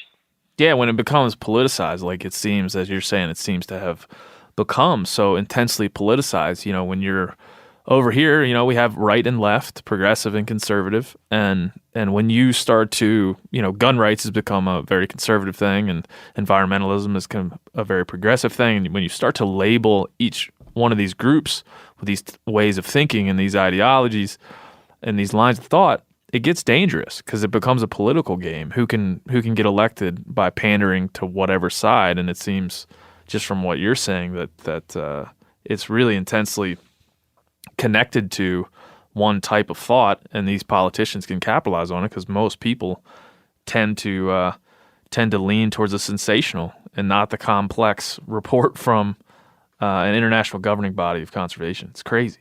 It feels like we turned, with social media, we kind of turned into, you remember the kids' books where you just turn the pages and it's pictures and very little words. Yeah, it's like everyone has lost the ability to read. I tweeted today and I said, again, I'm mentioning her again, but Carrie Simmons, she's kind of in my sights at the moment as being my biggest adversary. But she's your muse. She's your muse right now. She's getting you going. Yeah, I'm like, do you not read? what is wrong with you? But yeah, when we are playing with something as complex and as important as wildlife conservation, we should not be using that, as a political pawn to play to the emotions of people and win votes. I see it being used by politicians and celebrities. It's who can cause the most outrage and really, who can get the most retweets from such an outrageous post these days. It's such a shame as well. It really is. Do you get more to like the core argument here and how you would try to and would shape it in the situation that you're in? There's a consequentialist argument, right, ethically, that says, well, collecting parts of an animal's body is no good. So even if it does good for animals, it consequentially is not. It's not a good thing to go forward. And I will admit, I've always said this on this show that that it's not trophy hunting, especially community-based conservation. The way it's set up in Africa is not the way we set it up here, and it's not the most effective way to have conservation for wildlife, but it's the best way right now for Africa, and there's no better way. Tourism is too fickle. It just won't support financially what hunting has supported. So I guess a couple of questions. One, is there anyone over there actually coming up with a better idea to fund this conservation and to make sure this wildlife is propagated? Is anybody coming back at you with like, hey, here's my idea? No. I had, so I'll just keep it in the UK locally. where it's really quite simple. You know, we have 6 deer species over here. Most of those are actually invasive species, so they are non-native. In the UK, we have 0 natural predators for deer. So no bears, no wolves anymore, I'm sure you'll know. And so the 2 people who I've recently gone up against, Joey Armstrong, Carbstrong, whatever he calls himself, I asked him the question off air. I said, you know, I explained to him what, you know, deer have no natural predators, you know, explained about if the population exploded and got out of control, it was actually detrimental to the deer. It was detrimental to other wildlife that shared that ecosystem. And I said, so if you're a true animal lover, you know, what would you do with these deer if we didn't control the numbers and hunt them? And he just looked at me with this really big blank expression. And just kind of stared really blankly at me. And I said, no, you know, you have to have an alternative solution. And he just kind of stuttered and said, well, I haven't thought about that yet. Which, again, is really quite dangerous to think that these people are so into banning something that works for the environment and for the wildlife. They're so hell-bent on banning it, but they don't have a solution. And the same with...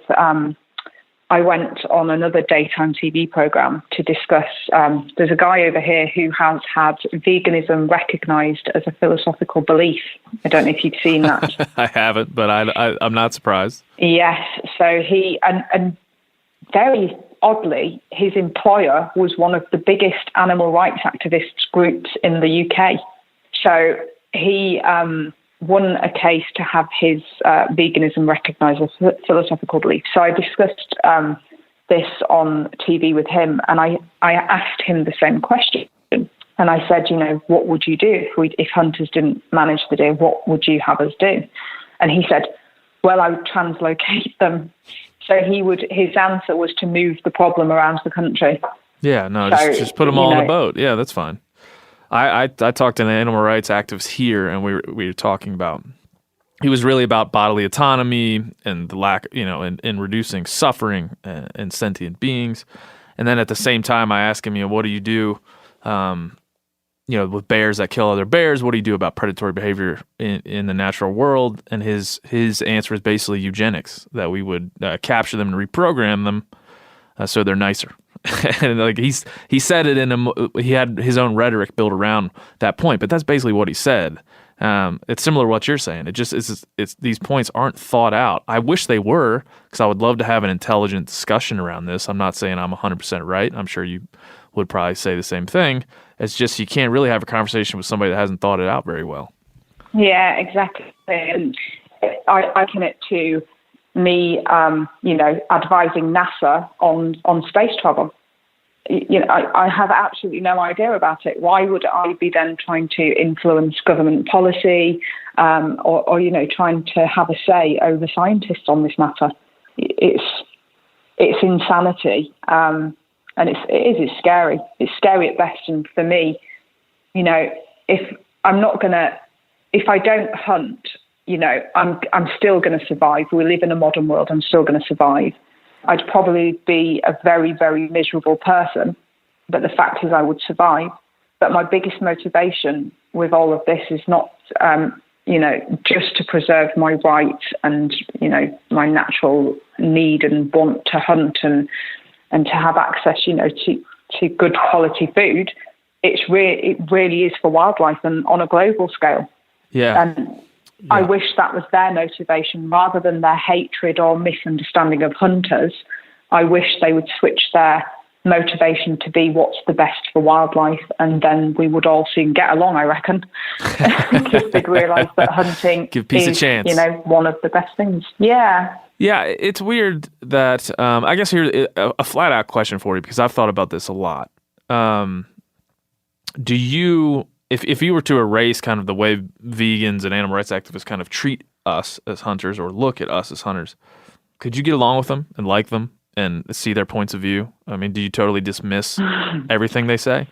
No, I think we have quite a lot in common, actually. I used to be a vegetarian when I was younger, and the way I stopped being a vegetarian was basically my dad took me hunting.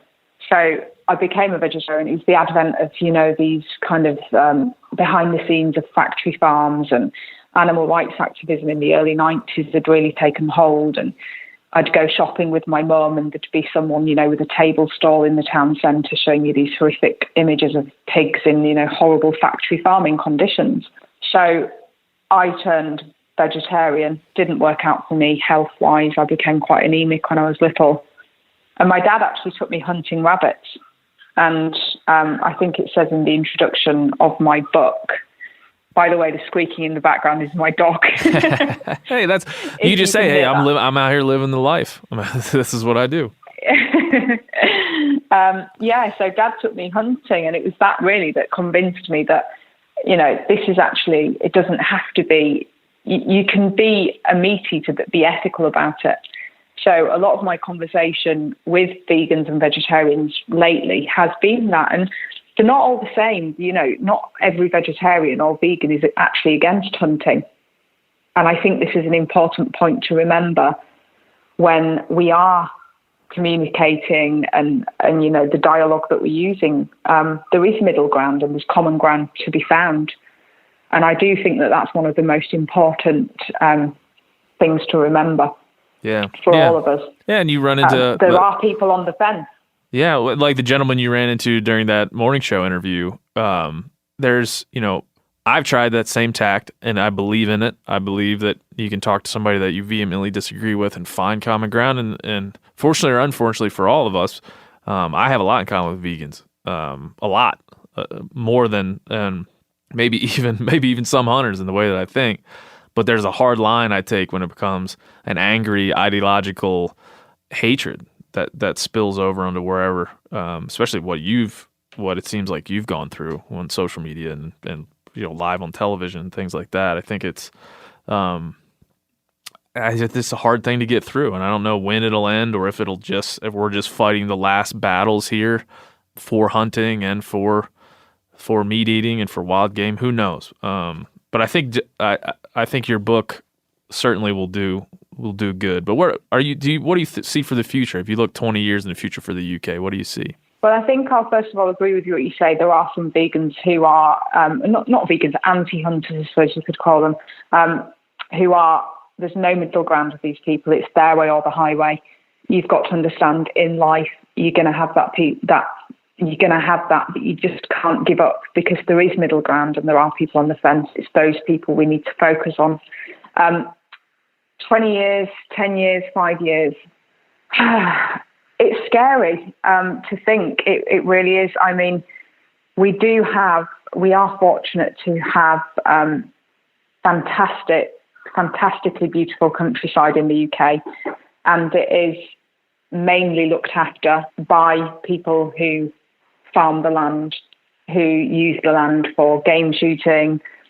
And I just hope that it's still there in years to come. And I, for one, will be, continuing my work to do my part to fight that. It's scary times. The trophy import-export ban, for me personally, to cut a long story short, in 5 to 10 years' time, I can see myself not being in the UK. I'm just going to move. We were talking about that, yeah. But no. You're welcome here anytime. I thank you so much. I can honestly see that's where it comes from. If they get their own way, I can see a very barren, wildlife devoid UK, if I'm honest with you. Yeah. Where there is value, where there is value, in nature, in wildlife, there is conservation. It just, there's so much evidence to support that now. Yeah. Yeah, and look, and comparatively, loving the natural world and I'll use the word love for the Second Amendment and my right to bear arms. Those are two things that I've kind of built my life around, and two things I care a lot about, and two things that professionally and personally I carry with me. And you guys don't have the right to bear arms in the way that we do. And like I said, like I was telling you before, and I've had my friend Ian Harrison on this program. He moved to the United States because they took away his right to own firearms and defend himself and his family.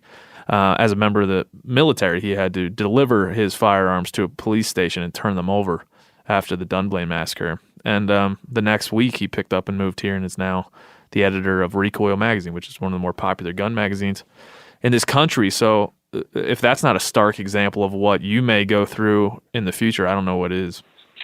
Yeah, I think what you guys have out there, again, you are so incredibly lucky. Our gun ownership, it actually states in our gun laws, is a privilege and not a right. So I think straight away you're on the back foot anyway. Even just gun ownership in this UK is frowned upon. So you can imagine gun owners who go out hunting, as the aunties say, fluffy bunnies and poor defenceless animals, innocent animals. We're very much on the back foot. I don't want to lay the blame anywhere, but I really, really do feel that our governing organisations, our shooting organisations, should have done a lot of preventative work in the years running up to the times that we're in now. So, I mean, in 2004, we saw the fox hunting ban. I would hate for 2020 to be, the trophy ban. We have a specialist group at the minute called Wild Justice who are trying to ban driven pheasant shooting in the UK in any way that they can. It's coming from all sides. I just hope that we can, ride out the storm or ride the storm to America. Ride the storm west. Yeah, I mean, I think it's an interesting time. It seems like I've caught you at. It seems like there's just it weighs heavy on you, and I can hear it in your voice. It's a tough thing. It's something that I've not faced here in regards to my hunting. We do fight for our public lands, but in general, the hunting community is in America is crowded around our public lands and making sure we continue to have access to them. And we talk a lot on the show about our North American model of conservation and how great it is. And it's just compelling, if not depressing to me to hear about the situation that you're in. Yeah, I think a lot of people, we've just become not to go too kind of deep into, the problems of society, but everyone seems to be kind of more self-involved nowadays with social media, and there's a lot of virtue signaling going on. And I don't know, I think in my role, my job, I'm an environmental impact assessor. So I am a chartered member of the Institute of Environmental Management and Assessment, blah, blah, blah. But that's your title, blah, blah, blah? That's easy. Yeah, blah, blah, blah. Lots of letters. But basically my job and my role is, it's all centered around understanding how human activities basically affect the environment. So for me personally, I can take that model and my expertise and I can kind of think about hunting in different countries based around that and based around the different models I use. So for me personally, I think that's why I get so invested. And I see the bigger picture, the overall picture. I see how, the ban on trophy hunting imports into the UK might affect, Africa, and it's, for me, that's why I suppose I get so passionate and personal about it, because, it means a lot. It's, it would have a great impact. Yeah. People think too locally rather than thinking globally. Vegans, they think, they're doing great by not eating meat, but then what are they doing? How far are their avocados traveling? What's the environmental impact of the food that they're eating? It's so complex. Everybody has, an impact somewhere. And yeah, I think folks that listen to this show regularly will know that I'm always talking about this idea of, that wildlife management, ecosystems, how we consume. These are very complex ideas, always shifting, always moving based on technology, based on our own proliferation. And they're very hard to understand. People spend your entire life trying to understand them. And some people feel like they can become an activist for an idea after meeting somebody on the street and watching a video or reading one or two articles, and then they become entrenched, and it's hard to get them out of it. And that's just sucks. It's hard to face someone like that when you obviously what you've done in your work is commit to understanding all these complex things. O'Reilly Auto Parts are in the business of keeping your car on the road. O'Reilly Auto Parts offer friendly, helpful service and the parts knowledge you need for all your maintenance and repairs. If you're confused about what part you need, like what wipers are going to be the best, what replacement headlights are going to be the best, go into O'Reilly and talk to the people that work there because they're great and they're super friendly and they'll get you squared away where you walk out knowing you got the right thing. They've got thousands of parts and accessories in stock, either in-store or online, so you never have to worry if you're in a jam. Do you need your windshield wipers replaced? You need a brake light fixed? You need some quick service? They'll help you find the right part or point you to the nearest local repair shop for help. The professional parts people at O'Reilly Auto Parts are your one-stop shop for all things auto do-it-yourself, and you can find what you need in-store or online. Stop by O'Reilly Auto Parts today or visit us at O'ReillyAuto.com/MeatEater. That's O'ReillyAuto.com/MeatEater. There's nothing like snook hook sets at dawn or catching a tarpon in the moonlight. Find your next fishing trip made easy on fishingbooker.com and experience the magic of the Sunshine State or any other destination on your fishing bucket list. Book a blue water adventure in search of sailfish or go snapper fishing with the kids. With over 6,000 captains and trips to choose from, planning your next one just got a whole lot easier. Download the Fishing Booker app on the Google Play or App Store or visit them online at fishingbooker.com to book your trip today. You ever get that feeling you're stuck inside staring at screens and a primal urge kicks in? You crave wide open spaces, fresh air, the chance to connect with the land. Well, maybe it's time to find your own piece of the wild, but searching for property can be a maze. That's where Land.com comes in. They got millions of listings across the country, from mountain ranches to hidden fishing holes. Their search tools are like a seasoned guide helping you narrow down what you want. Land.com isn't just about buying and selling. It's about finding a place to hunt, fish, explore, or simply sit by a campfire and listen to the crickets. So head over to Land.com today to turn one day into today, because trust me, there's nothing quite like the feeling of standing on your own piece of earth. Thanks. But I don't want to let you get out of here without learning a little bit more about you.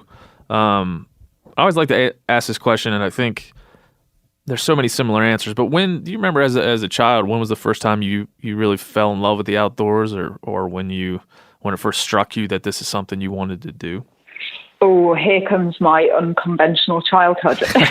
Let's see. I want to learn all about it. So, not only am I a Yorkshire girl, I am the daughter of a Yorkshire scrapman. So it kind of qualifies me as being in the same league as the Sopranos. So my dad he started his business very humble, and many years ago bought a site which was set down in an old quarry, like a limestone quarry. Mm-hmm. And it was flanked by trees and bankings, and we actually lived in a porter cabin. Dad he said, I'll build a house eventually when he'd made his fortune, but we lived in a porter cabin at the time. And this site was just surrounded by agricultural land. So we had constant streams of rabbits and rats and all kinds of things. So as children, we spent a lot of our time just outside, no shoes and socks, no health and safety back then, just running wild on the yard, really. We were really lucky just to be quite feral as kids. And I just remember playing in the trees and in the mud and with the animals, and we had terriers that we would use to control the rats on the yard, so we were always ratting.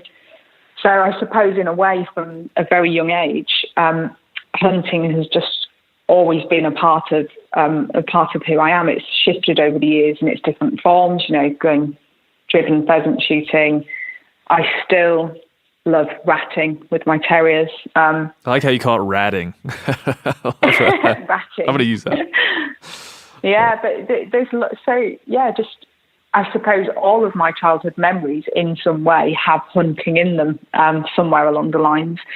And one thing I do remember as a kid is the very primal thing of our yard was like an old trading post. So you had all manner of, you'd have farmers coming in wanting a bit of scrap metal to fix the tractor. So they'd bring Dad, a sack of potatoes and a few pheasants, So food was also kind of very much involved in what we did as well. It was, we had an Indian guy who would bring his wife's absolutely amazing home cooked Indian food. And so I suppose from a very early age, I was just, in them both. But Dad, ferrets. I always had ferrets as a kid as well. So that was Dad's way, I think, because I was absolutely animal mad, animal obsessed, had loads of pets. And I think Dad convinced me basically to go hunting because it meant that I got 8 new pets as ferrets. So.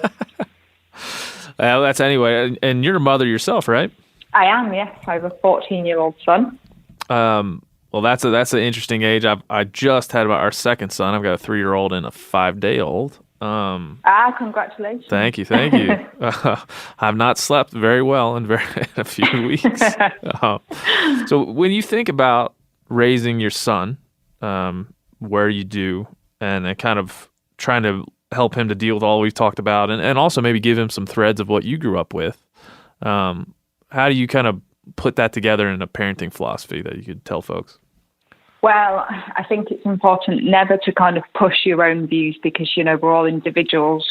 I think, without blowing my own trumpet, I think how I've kind of packaged what I do on social media, in the media, with my book, I think I've packaged it well to sit in a modern space.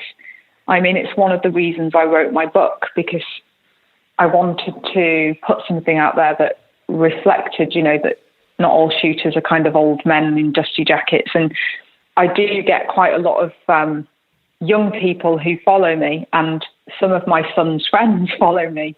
So he actually thinks it's really cool, and he'll say, oh, my friends have been watching you shoot and they'd all like to have a go at shooting. And so I suppose it's just keeping it relevant and being modern about it, really, keeping it relevant to what kids are doing these days and taking them out there, as I said, with aunties and letting them experience that and learn for themselves. From a very young age, I let Brandon just come out, and I didn't tell him to do any of it, but he was, picking the pheasants. And it's just I think kids are inquisitive about the natural world anyway. I think we naturally have that within us.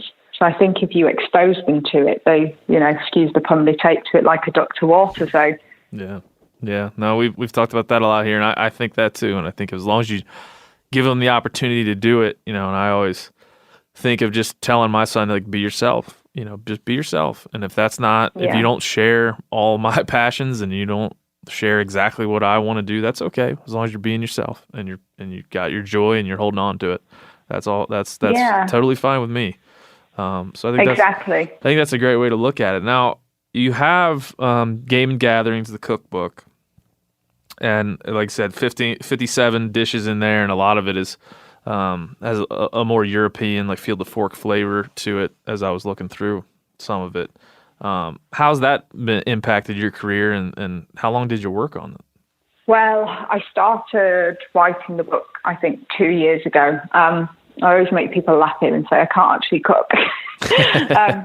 But for me, it was something, I built a profile and had a lot to say. And I thought, what's the best, people gain followers on Instagram, and I'm not knocking any of those people, but they kind of use that following to negotiate deals to get, free outdoor gear or, sponsorship deals.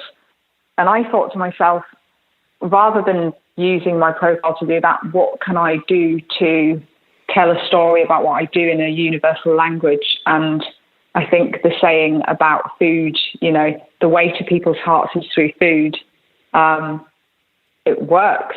And the book, I don't know if you've read the introduction, the way that I wrote the book and the way that we put the book together, it's not aimed at just being for hunters. I've tried to make it a place for non-hunters to kind of start their journey in understanding, like I say, in a universal language of food. Very oddly, it's taken my career obviously down a different path this year. I've been invited to lots of food festivals and food demos and lots of lovely places, to the point where I've actually sat down and thought, oh, I've become this foodie person and I've not really done much shooting.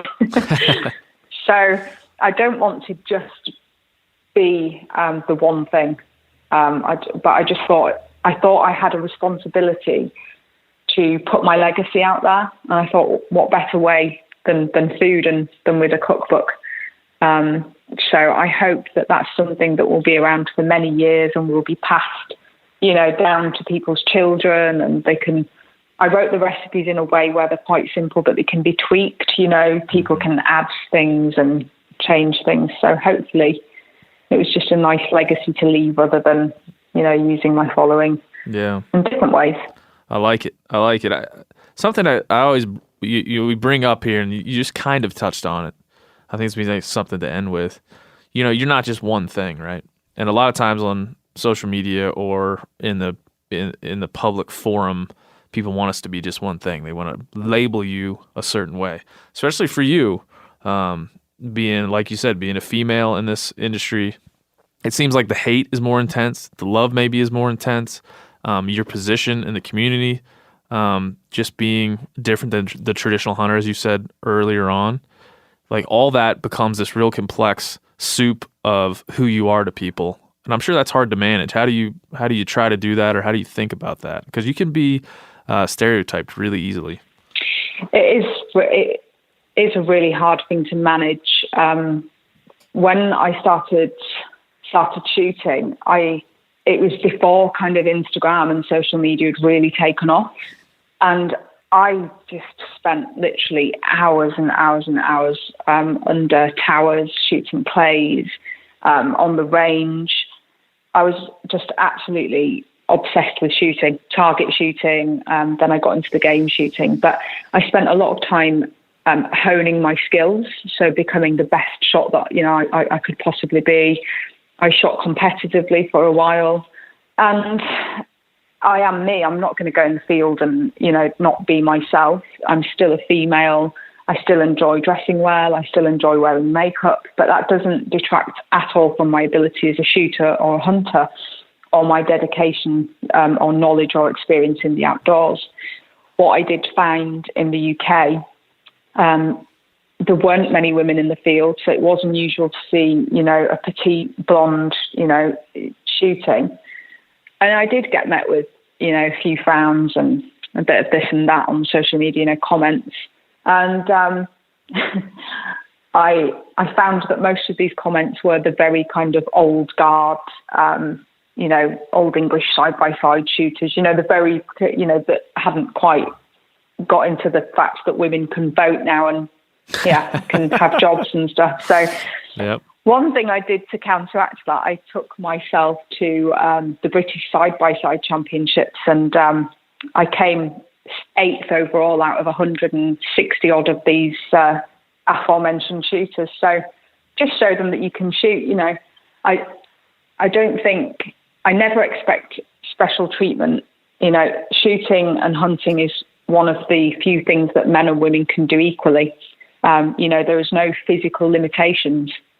So I don't ever expect to be treated differently in the outdoors. And I suppose, going back to what I said earlier about the books, I feel like female hunters, or hunters just full stop, because, there are men out there doing it as well, get a bad rap lately with kind of using that demographic to sell products without doing the time in the outdoors, kind of learning how to shoot first. So that can be disappointing. And I think, the instant someone sees a pretty blonde with a gun, they instantly assume that, she can't actually shoot, she's just posing. That can be disappointing. But you just have to stay true to yourself, have integrity. And I try and, educate people to get out there and learn what you're doing, and, be respectful of game. Don't do it all for the social media kudos and the likes and all of that. Life would be so much better without social media in some terms, but so much worse in others. Yeah, so that's very true. You take the bad and the good. Yeah, it's very true. I listen to a lot of podcasts myself and read a lot and all walks, and this is a big conversation with a lot of people, especially people that have a celebrity and have attention on them. I hear it all the time in these podcasts. These people are thinking about this. And like I said, there's so many inputs. You get so much inputs from so many people. And those people don't necessarily care about you. They don't necessarily have your best interest in mind. And that's a tough thing, always. But I really appreciate those words. I think here in the States, we've struggled with the huntress mentality across the board. I think, you're being able to see what you're doing and your career, but also how you've spoken here, I think can help some young women who don't want to fall into the hunter's trap, but feel like maybe the industry's pushing them that way. Can fight against that and try to be authentic and grow and not want that fame right away. I think that's great advice. I do think the industry is a big part to blame, if I'm honest with you, Ben. I think if any brands, would be listening to this, and I think more conversations need to be had surrounding this. I mean, it took me a good 12 years, and I got approached by, I think, 6 major shotgun manufacturers over those years. And, for me to be an ambassador, to be sponsored with their guns, and they're going to make me a really nice pair of guns, and, all of these really, really, wonderful offers. But my integrity said, well, I don't feel like I've shot for long enough and deserve this. There are probably females out there who are much more rounded, better, more experienced shooters out there, and I don't want to have a sponsorship based on the way that I look. I'd rather someone respect me for my ability and being able to shoot and my experience and knowledge. And it took me 12 years, and I bought my own gun, and I see girls now who, been shooting not even 6 months, and they get sponsored instantly. And you can't blame them. If someone knocked on your door and said, hey, I want to give you something free. Yeah, here's some free guns and money. Otherwise going to cost you a lot of money. Yeah. Yeah, of course you are. But I think there's a danger in this. And that danger is, if it's clothing, fine, I don't have a problem with it. I'll be the first to admit that I open Instagram, see a beautiful woman wearing a dress and buy it because I think I'm going to look equally as beautiful. It's a great admission. But with things like shotguns that are such technical, they are technical, they require knowledge, they require experience. I think there has to be a conversation in the industry by these brands, because for people coming in, I mean, myself and a lot of other people work hard to try and bring new blood into hunting.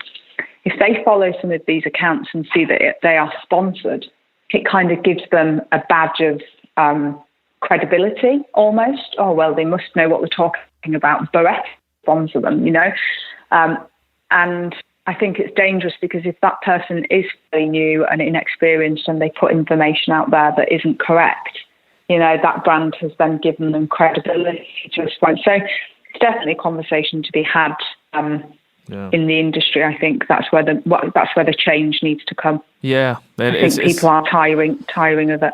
I think so too. I think it's cyclical. It'll come back a little bit. I mean, I grew up with American hunting heroes that were writers and that were on TV and that seemed to have been vetted, and then were getting up there in years, a lot of them, because they've been doing it forever. And it's so hard, and there's nobody out there.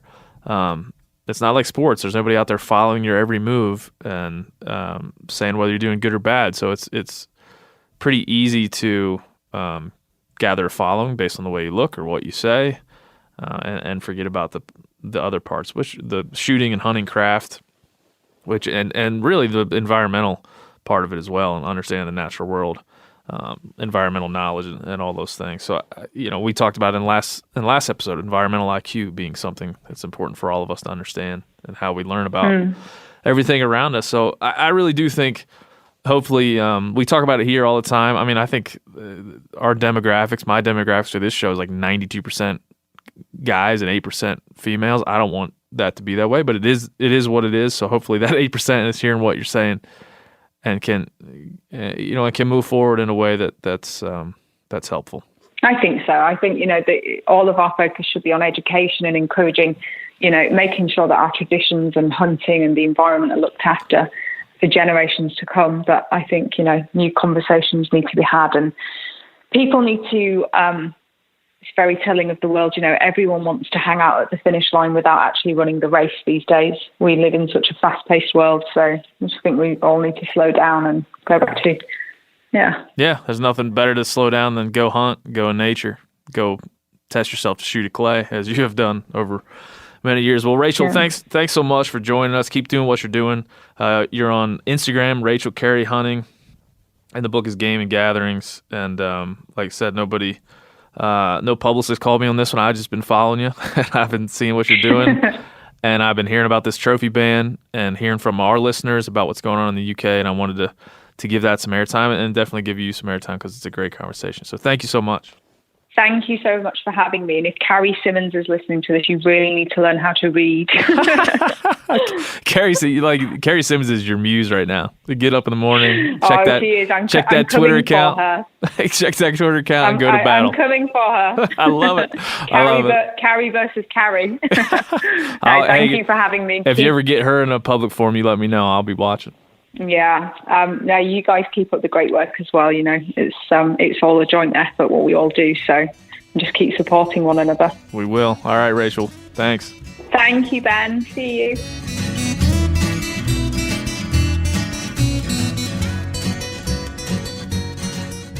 That's it. That is all. Episode 99 in the books. Thanks to Rachel Carrie calling in from all the way over Tottenham. I think that's how you say that. Oh, that's my favorite, or my brother's favorite football club. You've is in Tottenham. You revealed yet another layer of the onion. Come on, you Spurs. Tottenham you Spurs? 4,000 UK people will get that. Yeah, all 4,000 of the UK listeners are going to get that. But that's a higher number than I thought. And so thanks to Rachel, thanks to Stephen, Kylie, Corinne, and Phil Taylor. Last name Taylor. That's right. What's your middle name? Michael. Charles. Perfect. So I'm not. Wow. Thank you so much. After all this, Phil the engineer to keep him in a cage talk. Yeah. Thank you for calling me by my name, my Christian name. I care about you. Okay. Thanks. Stay with me. Don't leave me here in this room. Small, tiny room. We'll see how it goes.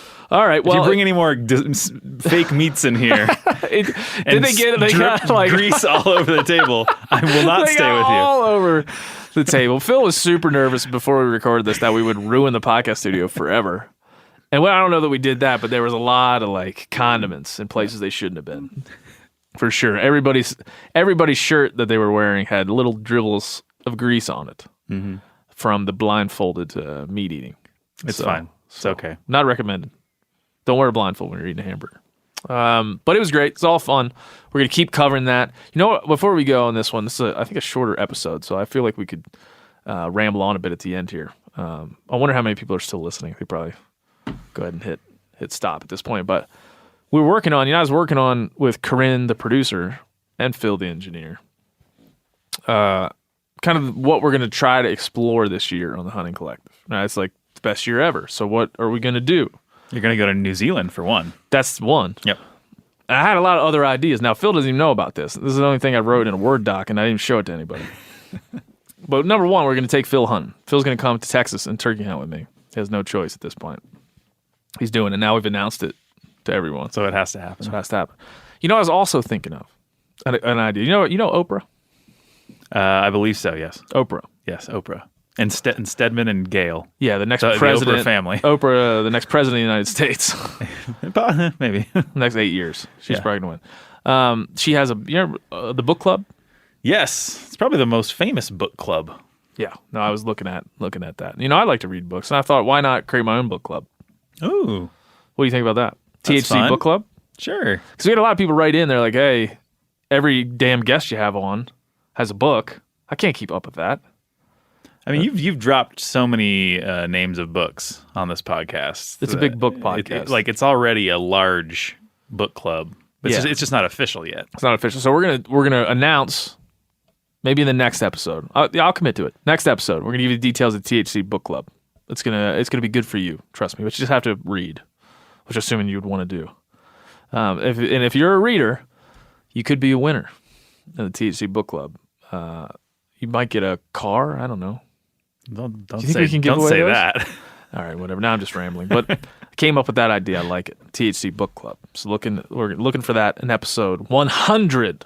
We made it, Phil. Wow. We made it. We made it. What do you have to say for yourself? In the years of BP, we never thought we would get this far. But, I just want to say that you wouldn't have gotten to 100 without me. I think that's obvious. That's clear. Clearly obvious.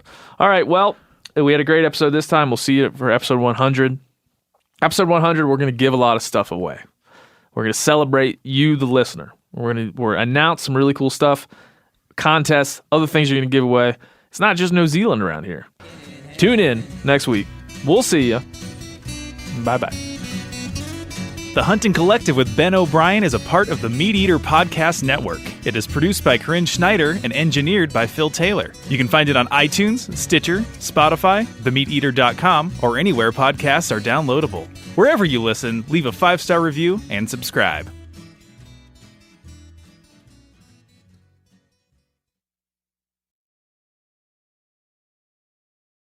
You ever get that feeling the walls closing in, the concrete jungle suffocating you? You crave some wide open spaces, the chance to connect with nature, maybe in a spot all your own. Well, head over to land.com. They've got ranches, forests, mountains, streams, you name it. Search by acreage. You can search by location. You can search by the kind of hunting and fishing you're dreaming of. Land.com. It is where the adventure begins. Hey everybody, listen up. I got mega huge news. Meat Eater Live is heading back out on the road. That's right. Join me and the crew. Clay Newcomb, Cal, Yanni, Spencer's going to be there. Phil the engineer is going to be there. Meat Eater Live headed back out. Now, when you get every ticket, okay?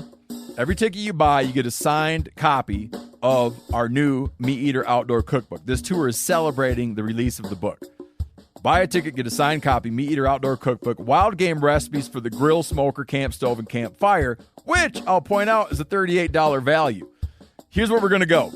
April 23rd, the Mesa Art Center in Mesa, Arizona. April 24, the Balboa Theater in San Diego. April 25, the Grove in Anaheim, California. April 27, the Crest Theater in Sacramento.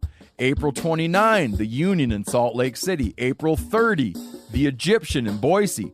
May 1, the Wilma Theater in Missoula. May 2, the Bing Crosby Theater in Spokane, Washington.